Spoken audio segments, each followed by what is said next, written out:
Voilà. Déjà, le prophète Ésaïe nous rappelle que lorsque Dieu nous renouvelle le souffle de vie, c'est tout un acte de bonté de Dieu envers nous. Et il a dit, c'est par les bontés de l'Éternel qu'on jouit de la vie. C'est par elle que je respire encore. Ensuite, il dit, tu me rétablis, tu me rends à la vie. Donc, chaque matin, lorsque nous avons la respiration, c'est un renouvellement. Dieu nous renouvelle le souffle de vie. C'est comme si il nous donne encore une grâce. Il dit, prenez encore la vie, recevez encore la vie. Est-ce qu'on peut acclamer le Seigneur? Nous sommes en train de voir donc Jonas qui voulait fuir loin de la face de Dieu. Parce qu'il ne voulait pas que les habitants de Ninive puissent se repentir et que Dieu leur fasse du bien. Mais dans le plan de Dieu, Dieu voulait que ces habitants de Ninive, quoi qu'ils soient païens, il voulait que ses habitants soient sauvés. C'est là où nous comprenons que c'est quoi Paul qui nous rappelle en disant que Dieu veut que tous les hommes soient sauvés et parviennent à la connaissance de la vérité. Beaucoup de gens pêchent, sont dans la chair parce qu'ils ne sont pas dans la vérité ou ils ne connaissent pas la vérité. Voilà pourquoi Jésus est venu comme la vérité. Il est la vérité. Il est la lumière qui éclaire tout homme. Frères et sœurs, si tu veux comprendre et connaître les choses dans la vie, il faut aller vers Jésus. Il faut venir à Jésus. Il faut se donner à Jésus. C'est Jésus qui connaît tout de ta vie. Or Jésus, il est Dieu. C'est que Dieu qui connaît ta vie. Dans le psaume 139, le psalmiste dit, sur ton livre étaient tous inscrits les jours qui m'étaient destinés. Est-ce qu'on peut acclamer le Seigneur? Donc, les jours de ta vie. Aujourd'hui, nous sommes samedi, le 18, je pense. Le 18, le 19. Donc samedi le 19 avril.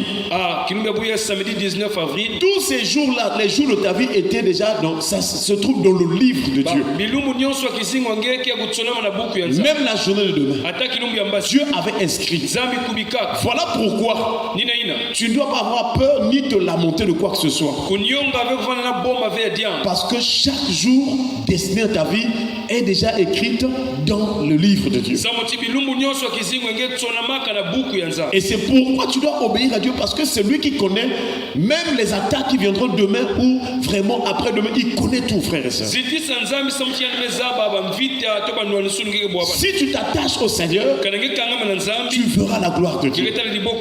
Alléluia. Amen. Jonas, Dieu lui dit, va à Ninive. Lui, dans son cœur, il dit, je préfère aller à Tarsis. Et nous avons dit que c'est tout un langage de la chair. Tout ce qui se passe en nous, contrairement à la volonté de Dieu, constitue aussi la chair. Et Jonas pensait s'éloigner ou s'enfuir loin de Dieu. Or, dans la Bible, la parole de Dieu nous montre que personne ne peut aller dans un endroit où Dieu ne le voit pas. Parce que Dieu est omniprésent. Est-ce qu'on peut acclamer le Seigneur? Que tu ailles aux extrémités de la terre, là aussi la main de Dieu sera avec toi. Que tu prennes les ailes, que tu descendes dans le séjour des morts, Dieu voit tout, parce que tout est devant les mains ou la présence de Dieu. Voilà pourquoi ce matin nous voulons parler encore de l'omniprésence de Dieu. Dieu est partout. Comment comprendre cela? Parce que si tu as la connaissance de l'omniprésence de Dieu, même le péché, tu auras peur. Tu ne vas plus pécher parce que Dieu connaît tout. Tu vas te dire que non, ça je fais, personne ne me voit. Frères et sœurs, nous allons prendre quelques versets bibliques dans le psaume 139. Parce que c'est dans ce psaume qu'on est en train de nous montrer l'omniprésence, que Dieu est partout. Il n'y a rien qui puisse échapper à la vue de Dieu ou aux yeux de Dieu. Il est écrit à partir du verset 2, du verset 1 jusqu'au verset 2.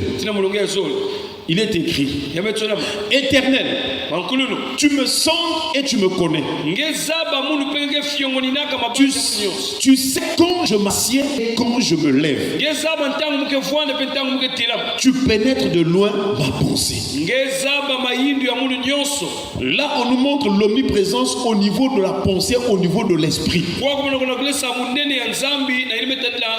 Dieu est présent, il voit ton esprit. Nous avons l'esprit, l'âme et le corps. Les hommes regardent à ce qui est apparent, à ce qui est extérieur.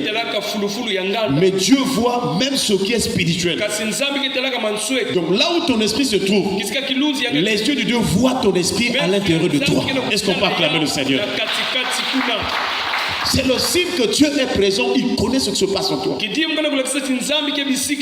là le psalmiste dit: Éternel, tu me sondes et tu me connais. Donc même quand tu veux t'asseoir, ou bien quand tu veux te lever, Dieu connaît où il connaît cela avant que toi-même tu puisses faire ce mouvement-là. Dieu connaît. Sa présence est toujours là. Mais il y a un mot que le psalmiste est en train de dire: tu me sondes. Que signifie sonder? Ça veut dire chercher à entrer dans le secret. Sonder veut dire explorer, pénétrer au plus profond. Sonder veut dire aussi chercher à connaître l'état d'esprit, les intentions de quelqu'un. Est-ce qu'on peut acclamer le Seigneur? Lorsque le psalmiste parle, il ne dit pas que Dieu va chercher à connaître mes pensées, non, mais Dieu connaît déjà les pensées. Il connaît les intentions. Lorsque tu développes des intentions, bon, je veux faire telle chose à l'intérieur de toi, Dieu connaît déjà ses intentions. Voilà pourquoi nous ne devons pas oser pécher dans notre esprit ou avoir des mauvaises pensées, parce que Dieu voit même au plus profond de tes pensées et de ton cœur. Dieu ne cherche pas, mais Dieu connaît parfaitement toutes choses. Frères et sœurs, nous voyons aussi au verset 15, toujours du psaume 139, le psalmiste est en train d'expliquer que Dieu connaît les choses secrètes. Il dit: mon corps n'était pas caché devant toi lorsque j'ai été fait dans un lieu secret, tissé dans les profondeurs de la terre. Est-ce qu'on peut acclamer le Seigneur? Donc lorsque la Bible déclare que Dieu forma l'homme de la poussière de la terre, il souffla dans ses narines un souffle de vie, et l'homme devint une âme vivante, un esprit vivifiant. Lui, il explique maintenant que c'est tout un secret. Donc quand on dit Dieu forma l'homme de la poussière de la terre, former là, ça veut dire que Dieu nous a tissé de la poussière de la terre. Il a tissé la science infiniment variée, la science vraiment invisible de Dieu. Physiquement, on a vu l'homme être là sur la terre, mais il y a tout un secret, il y a toute une science infinie qui dépasse l'entendement des hommes, qui s'est fait pour que nous puissions avoir un corps. Dieu nous a tissé, il a pris le corps de l'homme dans les profondeurs de la terre. Dieu est celui qui forme les corps. Voilà pourquoi, comme le premier corps, le corps des hommes, le corps d'Adam et Ève avait péché, le deuxième Adam, Jésus-Christ, lorsqu'il arrive, Dieu lui forme aussi un corps. Est-ce qu'on peut acclamer le Seigneur? Mais la Bible déclare que l'Éternel a donné à Jésus un corps qui était semblable au corps du péché. C'est-à-dire notre corps à partir d'Adam est tombé dans le péché, déchu. Dieu crée un autre corps à Jésus, mais le corps de Jésus n'avait pas de péché. Voilà pourquoi il est venu pour prendre nos péchés, pour nous délivrer, parce que nous étions condamnés. Lui, pour nous sauver, il fallait qu'il soit sans péché. Parce que si lui aussi, Jésus, avait le péché, il n'allait pas nous sauver. Dieu est le Dieu qui donne, qui fabrique les choses. Si ton corps a été détruit par la maladie, Dieu est capable de restaurer les pièces de ton corps. C'est le médecin qui dépasse la science des hommes ou la médecine des hommes. Voilà pourquoi si tu as un problème de maladie, même si l'hôpital a dit que non, les glandes ça ne marche plus, le foie ça ne marche plus, va chercher le médecin des médecins, le docteur de docteur. Il est capable de restaurer cette foi ou bien ce foie.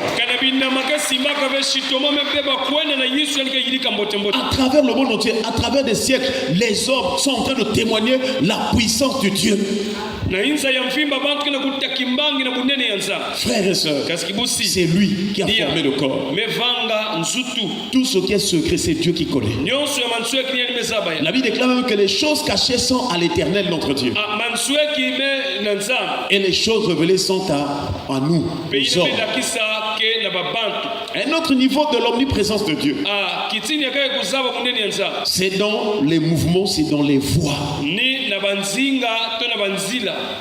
Nous sommes donc dans le verset 3 du psaume 139.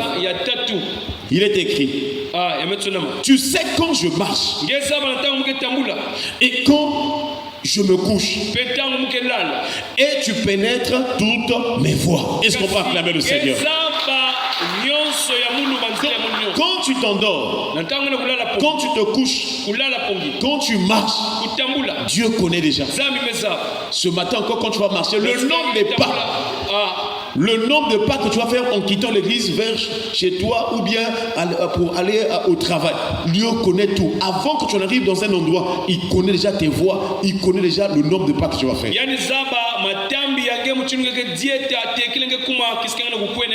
Voilà pourquoi il ne faut pas aller dans les voies détournées. Il ne faudrait pas que tes pieds aillent à la chute. Tes pieds ne doivent pas aller là où il y a le péché, là où il y a les choses impures. Même dans ta marche, Dieu connaît toutes choses. Il pénètre de loin tes voies. C'est-à-dire, avant que tu n'arrives dans un endroit, tu es en train de marcher. Avant d'arriver au fond là-bas, ou là où tu vas, Dieu connaît déjà si tu vas arriver ou bien tu ne vas pas arriver. Une autre dimension de l'omniprésence de Dieu, c'est dans les paroles. Est-ce qu'on peut acclamer le Seigneur? Le verset 4, toujours du psaume 139.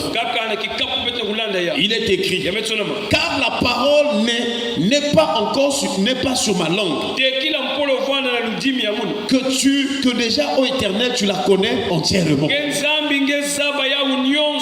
Donc avant que tu ne dises bonjour, avant que tu ne sortes les mots dans ta bouche, Dieu connaît déjà ce que tu vas dire. Je ne sais pas si me fait comprendre. Donc avant que tu dises vraiment des expressions dans ta langue, Dieu connaît déjà. Il connaît. Après ici, toutes les paroles que tu vas sortir après, les gens que tu vas rencontrer, tout ce que tu vas dire même au téléphone, Dieu connaît avant même toi-même, avant toi-même. Entre nous soit dit, est-ce qu'un tel Dieu tout puissant qui connaît toutes choses, est-ce que tu dois avoir encore le temps de vouloir mentir ou tromper Dieu? C'est impossible. Tu as l'argent et puis la dîme je vais donner après. Tu fais des projets contre ta marche avec Dieu. Mais avant que Dieu connaît que là, toi, tes intentions ne sont pas bonnes. Toi, ton cœur n'est pas encore bon. Parce que toi-même, tu es en train de vouloir faire ce qui est mauvais. Dieu connaît, même si tu es dans le lieu caché, Dieu connaît tout.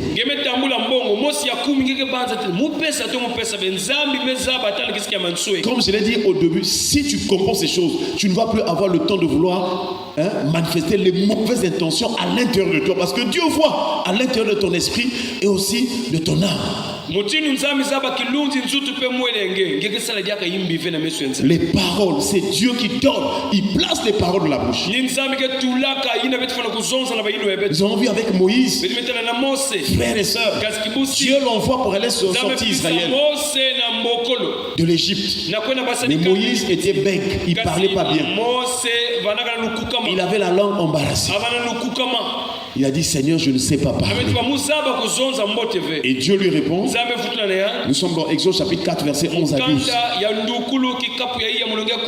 L'Éternel lui dit, qui a fait la bouche de l'homme? Est-ce qu'on peut acclamer le Seigneur? Et qui rend muet ou sourd, voyant ou aveugle? N'est-ce pas moi l'Éternel?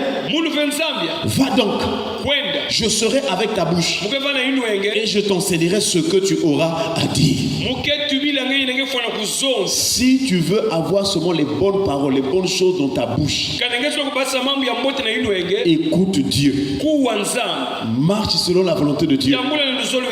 Dans ta bouche, tu ne vas plus sortir les mauvaises choses. Sanctifie-toi. Parce que tout le temps, le diable nous envoie les mauvaises paroles. Pendant la journée, tu vois souvent quelqu'un qui insulte. Attention, attention. Nous avons rappelé que la parole, c'est tout un pouvoir. La Bible déclare que quiconque l'aime, on mangera le fruit. Donc la mort et la vie sont au pouvoir de la langue. Quiconque l'aime, on mangera le fruit. Si ta bouche sort les paroles mauvaises, c'est le mauvais qui sera attaché à toi. Si tu insultes les gens, injures les gens, toi aussi on va t'insulter, parce que c'est ce que tu as sémé. Si tu déclares les mauvaises paroles, toi aussi, ce sont les mauvaises paroles qui viendront sur toi. Mais que le Seigneur nous délivre et qui nous donne des bonnes paroles. Est-ce qu'on peut acclamer le Seigneur? La vraie vie, c'est de sortir des bonnes paroles. C'est de dire des choses qui vont emmener les autres à dire merci Seigneur, à glorifier Dieu. Moïse donc, Dieu était avec sa bouche. Nous avons vu aussi avec Zacharie, le père de Jean-Baptiste. Au départ, sa femme était stérile. Mais lui continue à servir Dieu. Frères et sœurs, même si tu n'as encore rien, tu pries, tu n'as pas encore vu quelque chose, il n'y a pas encore de miracle, continue à servir. Dieu te visitera pendant que tu es en train de servir. Pendant que tu viens à l'église, Dieu va te visiter. Zacharie n'a pas dit, oh moi, je suis sacrificateur, mais ma femme est stérile. Non Seigneur, tu n'es pas bien. Tu n'as pas dit ça. Il continue à servir. Et un jour, pendant qu'il est en train de servir, Dieu lui a envoyé l'ange Gabriel. Gabriel, c'est un ange qui écoute, qui reçoit les paroles de Dieu et qui vient l'annoncer aux hommes. Et Gabriel est venu, il a dit à Jean-Baptiste, non, il a dit à Zacharie, ta prière a été exaucée. Est-ce qu'on peut acclamer le Seigneur? Voilà pourquoi je te dis, ne te fatigue jamais de prier. Est-ce que nous pouvons mesurer à quel moment Jean-Baptiste plutôt Zacharie avait commencé à prier pour que Dieu leur donne avec sa femme l'enfant? Mais ça fait beaucoup de temps. Parce que la Bible déclare, ils étaient avancés en âge, lui et sa femme. Donc depuis longtemps, ils cherchaient que Dieu leur donne l'enfant. Il avait beaucoup prié. Mais une autre fois, un autre jour, Dieu vient visiter en disant que ta prière a été exaucée. Cela veut dire que et le moment où tu élèves la voix pour prier Dieu et le moment où Dieu accomplit, il peut s'écouler, il peut passer un temps. Est-ce qu'on peut acclamer le Seigneur? Et toi, l'essentiel, c'est d'être en prière parce que tu sais que tu as demandé quelque chose. Crois et ça va s'accomplir.